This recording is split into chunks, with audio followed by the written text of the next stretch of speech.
Welcome back to the Discount Property Investor Podcast. Our mission is to share what we have learned from our experience and the experience of others to help you make more money investing like a pro. We want to teach you how to create wealth by investing in real estate the Discount Property Investor way. To jumpstart your real estate investing career, visit freewholesalecourse.com, the most complete free course on wholesaling real estate ever. Thanks for tuning in. All right, guys, welcome back, Discount Property Investors. I am your host, David Dodge, with co-host Mike Slane, and today we're going to get back to the basics. In fact, I want to talk about the MAO formula. Sweet. The MAO formula is a simple formula that we can do on a napkin. We can really even do it in our head, and it is a formula that we use to determine a maximum allowable offer. And in fact, that's what MAO is. It's an acronym for maximum allowable offer. Now, why would we want to calculate a maximum allowable offer anyway? Like, what's the point of that? Well, you don't want to offer more than that because it's the maximum, right? It's kind of like the speed limit. It's the slowest you're allowed to drive, right? Oh, wait, no. It's the highest. It's the limit. So, again, you don't want to go over that. Just like the speed limit, you don't want to go over it. We all do. Same thing with the MAO. You don't want to go over it, but maybe sometimes we end up going a little over. It's just the way the business is, especially in the current market. Things are going bananas, but we still have to come up with a formula. We still have to determine how much we want to pay for properties, and the MAO has always been what we've used and what we've told other people to use and continue to teach and use. But it changes. It changes with one of the variables in it, which is the discount rate. And we will get to that once we kind of dive into the MAO. So, Dave, how do we calculate the MAO? It is your ARV multiplied by your discount rate minus repairs minus the wholesale fee. And that is the MAO. So what is ARV, Dave, and how do we find that? Love it. So MAO, guys, it stands for maximum allowable offer. Just want to recap on that. And Mike said it exactly right. The MAO formula. So we're solving for MAO, right? And we do so by not math. Couple variables, right? So we use the ARV. We start with that. And it's kind of weird because the properties that we're buying or making offers on, they're never worth the ARV today. So that's something that I think a lot of new investors that have to try to wrap their mind around, or they may struggle with, is it's not the value of it today. It's actually the future value of what it could be. Hence, after repair value, not today's value, right? Now, before we even go into more of this equation, the ARV can change depending on the level of updates or repairs that you do to it. So if you go in and you're just trying to get a rental grade type of property, the after repair value may be, I'm just going to throw a number out, 120. Whereas if you go in and you don't do a rental grade rehab and you do a gut rehab and you update everything and you use nice finishes and nice fixtures and you don't slack on anything or cut any corners, on that same exact property, you're going to have a higher ARV on that property, a higher after repair value. So, dude, this is a really complicated, you're right. A lot of people get hung up on it, and it's kind of complicated. And I think the key is when you're looking at comps, when you're looking at the properties that sold around it, there's usually one or two that are really high. Like they're 10 to 20,000 more in this price range, the 120-ish area. So what is that? Probably 5 to 10% higher than the other properties. Yep. And then you're going to see like a little cluster of properties, usually, if there's a lot of properties in the area, a cluster of them that are all going to be around the same number. So like you'll see maybe in this area 140,000 and 145, and then the rest of them are clustered around this 120, 125, somewhere around there. Exactly and then you'll right. see some lower ones and some off-market ones that are much lower. So that's really what Dave is describing, is those full retail to the nines ones. What's the max this thing would sell for? That's not the comp you want to use when you're trying to buy this sucker. That is the best case a property would sell for. Figure out what repairs you want to do and then calculate those into your after repair value. So, it can vary. So the ARV, is not always the same number. One guy may look at a property as a flip and he's going to have a higher ARV because he does intend to go do everything. Whereas another guy may look at the property as a good rental and he doesn't do everything. He does just what's needed, and they're going to get two different ARVs. So the ARV, guys, simply is the after repair value. It's the first thing we start with. And again, we're solving for maximum allowable offer. We're solving for MAO. So the equation goes like this. MAO equals ARV times the discount rate that Mike mentioned earlier. And we're going to talk about that next. Minus repairs. And if we're wholesaling it, minus your wholesale fee. So again, ARV times discount rate minus repairs. And simply enough, if you're wholesaling, add in a wholesale fee too, or subtract that out. That's it. It's that simple. So MAO, we're solving for MAO.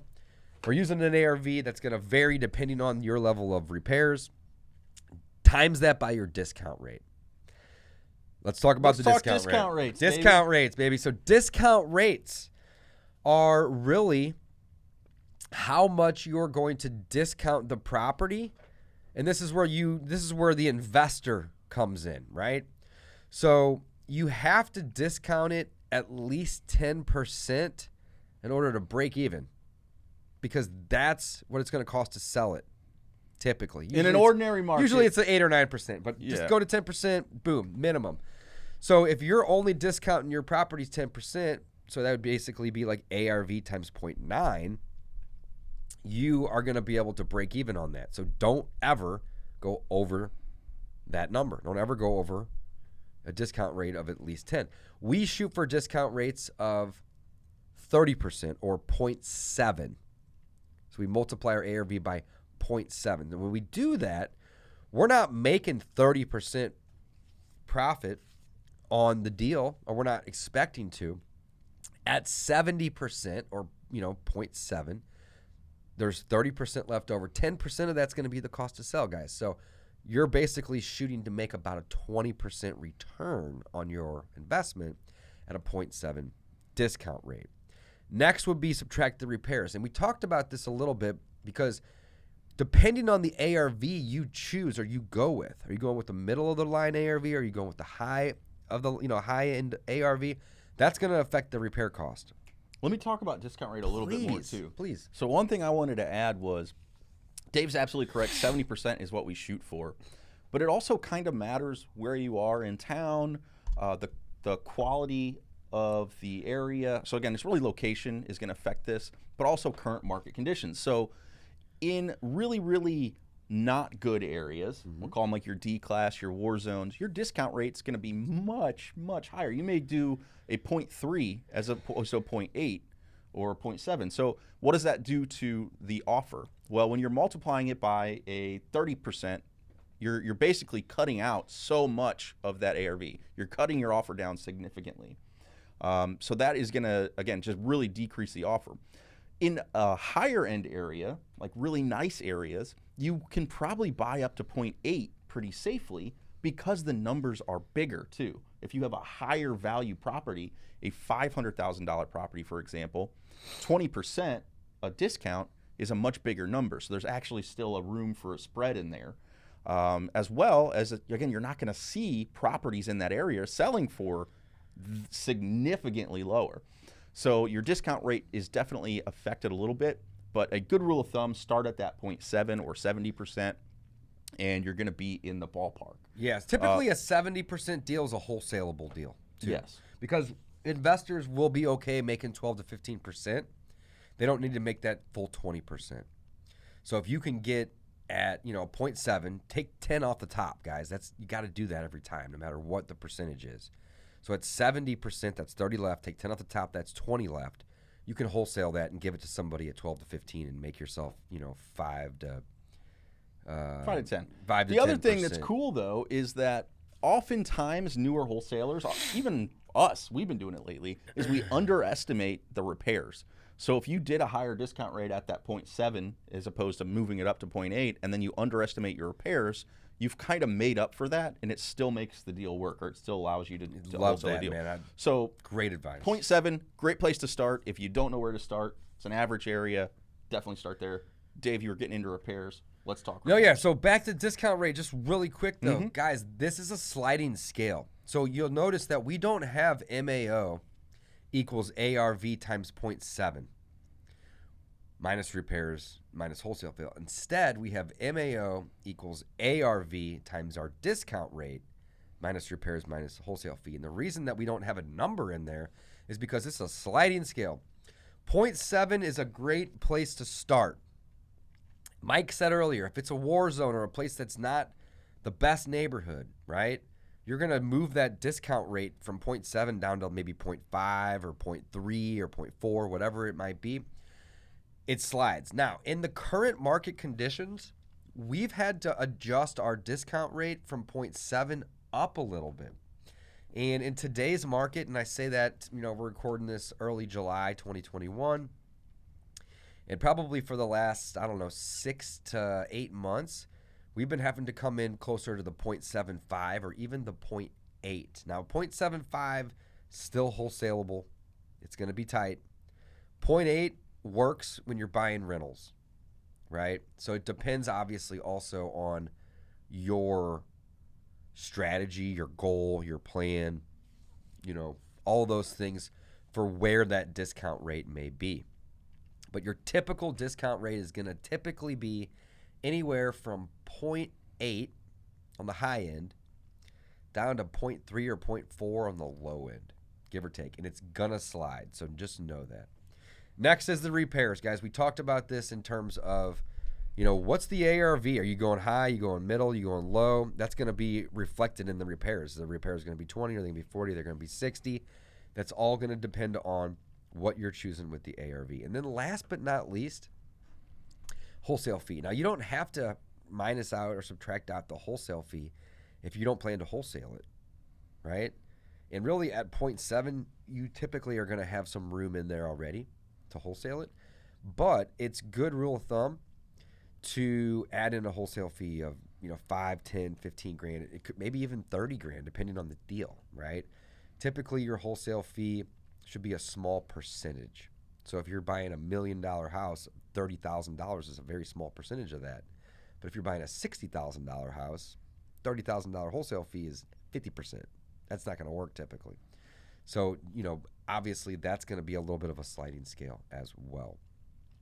So this formula, the MAO formula, guys, that's what we're solving for. Very simple. ARV times our discount rate minus repairs minus a wholesale fee if you're wholesaling it is going to give us what's referred to as our maximum allowable offer.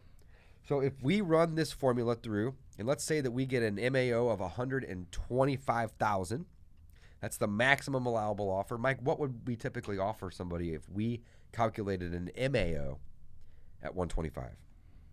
We would not offer 125.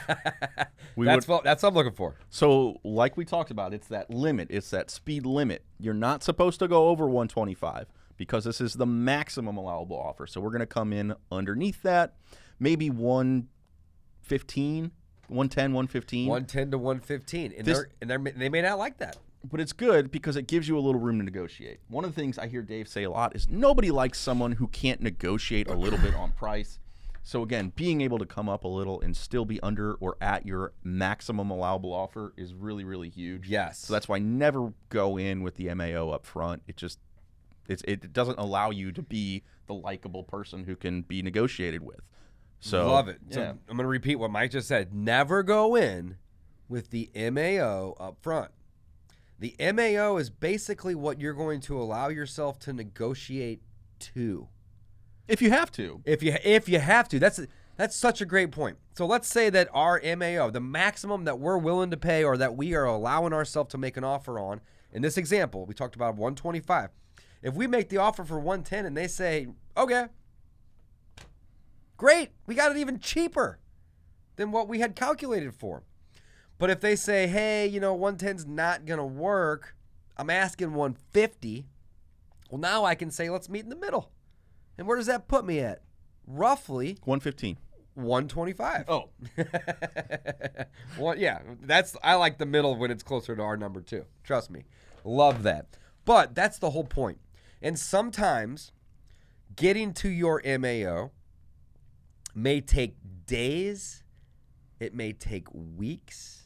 Guys, it may take months, right? Sometimes sellers aren't going to be willing to sell you a deal because they think the property's worth more than your offer. And they may be right, they may be wrong. But when they're wrong, which is typically most of the time, not always, but most of the time, they need time to learn, I guess would be the right word, that the property isn't valued at what they think. And that's why you need some grounds to negotiate up a little bit, right? You never want to lead with the most you can pay, because then you have no leeway. If they say, well, we're close, can you meet me in the middle? Well, then you're over your maximum allowable offer. But if you go in below it, you now have wiggle room to negotiate up. But the beautiful thing is, and Mike, you mentioned this a little bit earlier, is that if you can get that for less, if you can make an offer lower than the MAO and they accept the offer, then boom, home run, grand slam. Love that. You're rocking and rolling. Love that. Right. So that's it. That's it, guys. That's MAO. That's all there is to it. It's literally that simple. Close us out, Mike. Cool. Guys, thank you so much for listening to us. Appreciate it. Please like and share. If you want to leave us a review, it helps us reach more people. And that's what we're about, is kind of giving back into the real estate community. We help a lot of people through our coaching and through our free courses we have out there. We've got the free wholesale course. Oh, yeah. We've got the free landlord course. Check those out. And again, thank you guys so much for listening. We'll talk to you guys next time. Signing off. Thanks for listening to the Discount Property Investor Podcast. If you enjoyed this episode, please like, share, and subscribe to help us reach a wider audience.